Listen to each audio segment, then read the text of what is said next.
Have you ever wondered if the way you touch yourself now might actually be harming your body instead of helping it? I know, that's not something most men expect to hear from a doctor.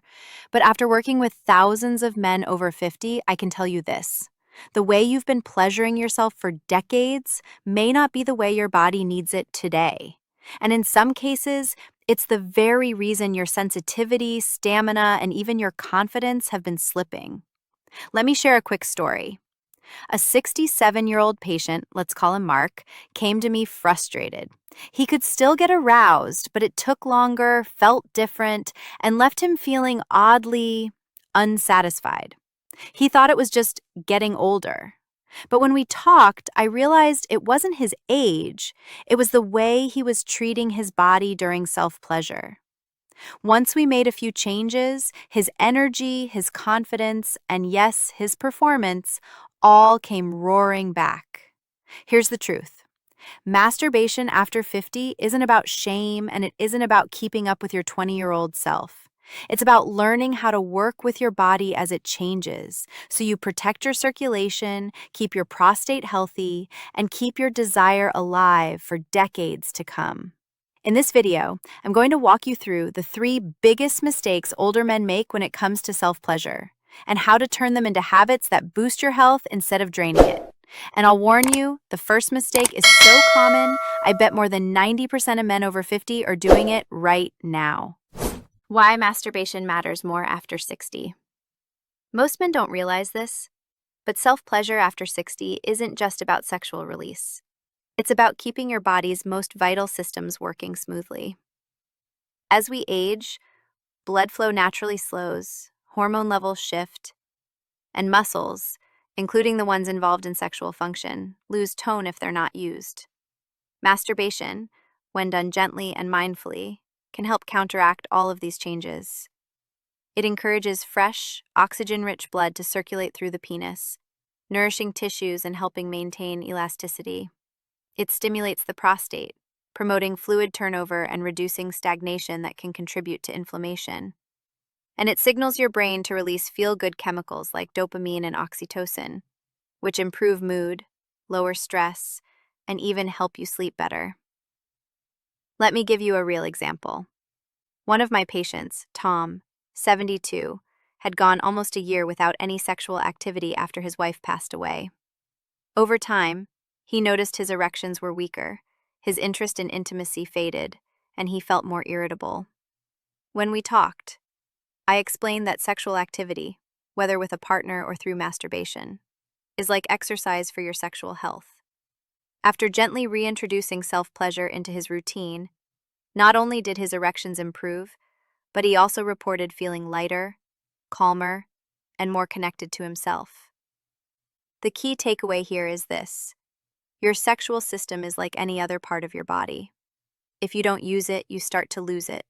And at this stage of life, the goal isn't to chase the intensity of your 20s, but to keep the machinery well-oiled so it serves you well into your 70s and beyond. In the next section, we'll look at the first major mistake many older men make that can quietly undo these benefits, and how to avoid it. Mistake number 1, the rush reflex. Why speed kills satisfaction. Many men over 60 treat self-pleasure like a task to be checked off as quickly as possible. Maybe it's out of habit from younger years, when privacy was scarce and speed was necessary. Or maybe it's just the way they've always done it. But here's the problem. Rushing keeps your body in a state of tension rather than relaxation, and that tension works directly against the very benefits you're hoping to get. When you rush, your nervous system stays on high alert. Your breathing is shallow, your muscles stay tight, and your blood vessels constrict instead of opening up. This means less nourishing blood flow to the penis, reduced sensitivity, and a weaker connection between your body and mind. Over time, the rush reflex can train your brain to associate touch with stress, not pleasure, making arousal more mechanical and less fulfilling. I think of one patient, Greg, 68, who told me he could get it over with in under 2 minutes. But afterward, he felt strangely unsatisfied and even a little frustrated. Once we worked on slowing his pace, Setting aside at least 10 to 15 minutes, focusing on breathing and easing into sensation, he was amazed at how much more responsive his body became. The same touch that once felt flat started to feel alive again, simply because his body had the time to relax into it. The lesson here is simple. Your body after 60 thrives on patience, not speed. This isn't about taking longer just for the sake of it. It's about giving your nervous system, blood flow, and senses the space to do their best work. In the next section, we'll talk about the second major mistake men make, one that can physically condition your body to only respond to one very specific and limiting kind of stimulation. Mistake number 2, the death grip. How excess pressure trains your body the wrong way.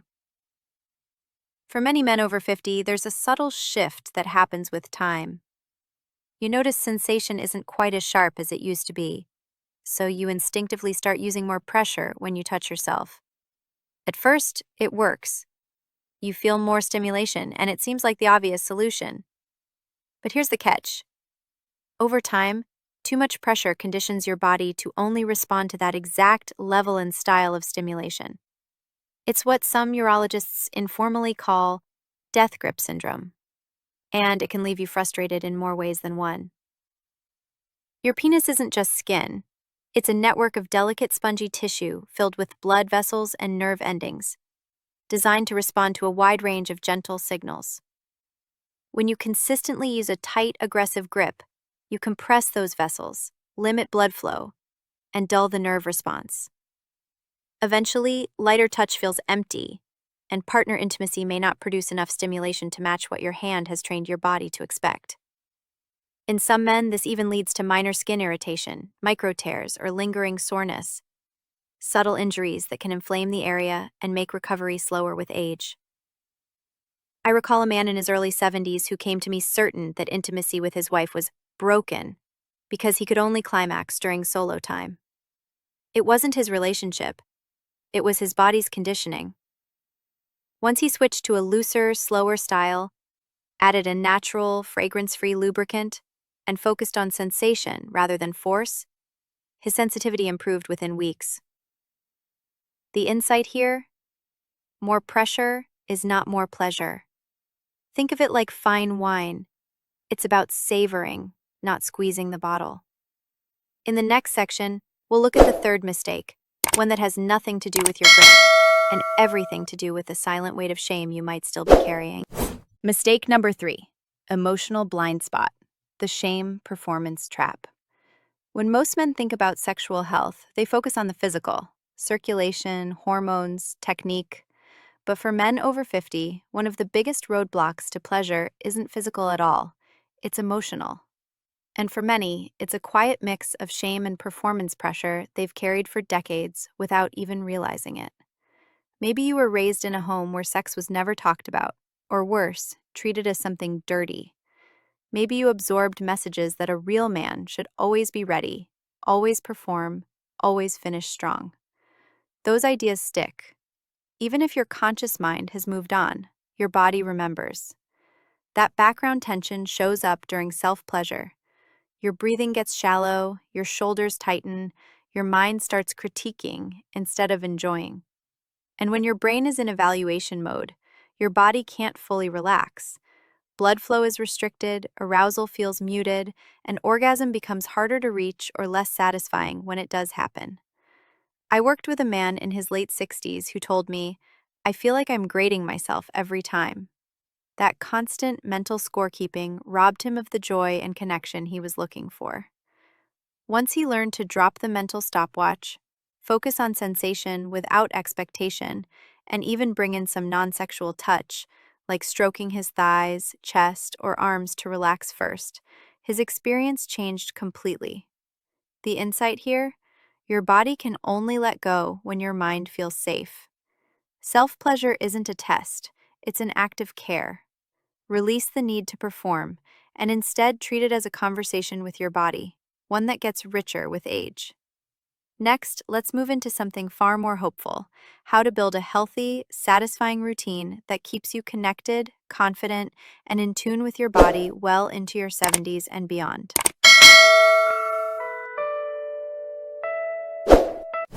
The safe and healthy masturbation checklist.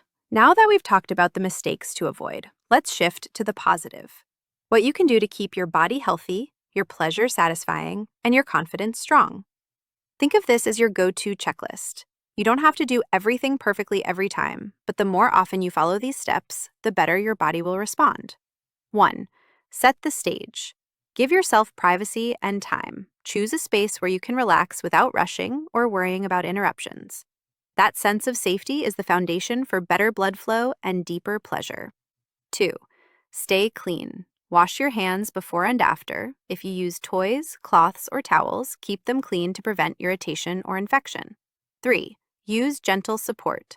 A natural fragrance-free lubricant reduces friction, protects sensitive skin, and makes the experience smoother, especially if your skin is drier with age.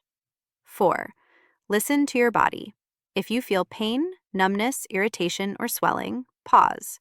Discomfort is your body's way of asking for a change, whether in grip, speed, or frequency. 5. Slow the pace. Take a few deep breaths before starting. Focus on sensation, not just the end goal. This helps your nervous system relax and your circulation improve. 6. Expand the experience. Explore other touch, your thighs, chest, lower back. This awakens more nerve pathways and helps your body stay responsive. 7. Check in emotionally. If feelings of shame, frustration, or self-criticism come up, notice them without judgment. Remind yourself, this is self-care, not a performance review. Follow this checklist and you'll turn masturbation from a rushed habit into a health-boosting ritual, one that supports your prostate, your hormones, and your sense of self. Next, let's wrap this all together with a message that reminds you why this isn't just about pleasure. It's about staying vibrant, connected, and alive at every age. Reconnecting with your body. New ways to experience pleasure. One of the most overlooked opportunities after 60 is rediscovering your body. Not just as it was decades ago, but as it is right now. This isn't about chasing the exact same sensations you had in your 20s. It's about finding the new ways your body wants to be touched, engaged, and cared for. And when you approach it with curiosity instead of comparison, you often discover deeper, richer pleasure than you thought possible. Start by slowing everything down. Instead of going straight to the most sensitive areas, explore the rest of your body. Stroke your arms, your legs, your chest. Pay attention to the warmth, texture, and subtle shifts in sensation. This gentle exploration wakes up nerve pathways that may have gone quiet over the years and helps your body become more responsive overall. You can also experiment with different types of touch. Light brushing, circular motions, a warm compress before you begin, or even gentle stretching to increase blood flow. The goal is not intensity, it's connection. When you make space for this kind of mindful attention, your arousal can build naturally, without force, and your pleasure becomes more about the journey than the finish line. And remember, reconnection isn't just physical, it's emotional. Approach your body with respect and gratitude. Notice how it still responds, still carries you through life, still offers moments of joy. That mindset alone can reignite desire in ways no supplement or pill ever could. Once you start treating your body like a partner rather than a machine, you'll find that intimacy with yourself and with others becomes warmer, easier, and far more satisfying. Next, let's close this conversation with a powerful reminder about why your pleasure still matters and how embracing it can transform more than just your sex life. Closing motivation. This is not about age, it's about connection. If there's one thing I want you to take away from this conversation, it's this. Your sexuality is not on a timer. Your body's ability to feel pleasure is not something that expires when you reach a certain birthday. What changes with age is not your right to intimacy, it's the way you access it. And that's actually a gift. After 60, intimacy can become less about performance and more about connection, less about speed and more about presence, less about chasing the past and more about discovering what feels good today. That shift isn't a loss, It's an evolution. Your body has carried you through decades of life, love, stress, and change. It deserves care. It deserves patience. And it deserves your attention in a way that makes you feel alive, not just functional. The truth is, when you meet your body where it is, with respect, curiosity, and kindness, you open the door to pleasure that's deeper, warmer, and more lasting than anything you can force.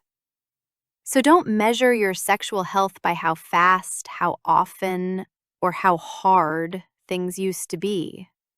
Measure it by how connected you feel to your own body, to your emotions, and if you choose, to a partner. That's the real sign of vitality. And if you start today, even with one small shift, a gentler touch, a slower pace, a kinder thought, you'll be amazed at how quickly your body responds. Age may change the details, but it never takes away your capacity for connection.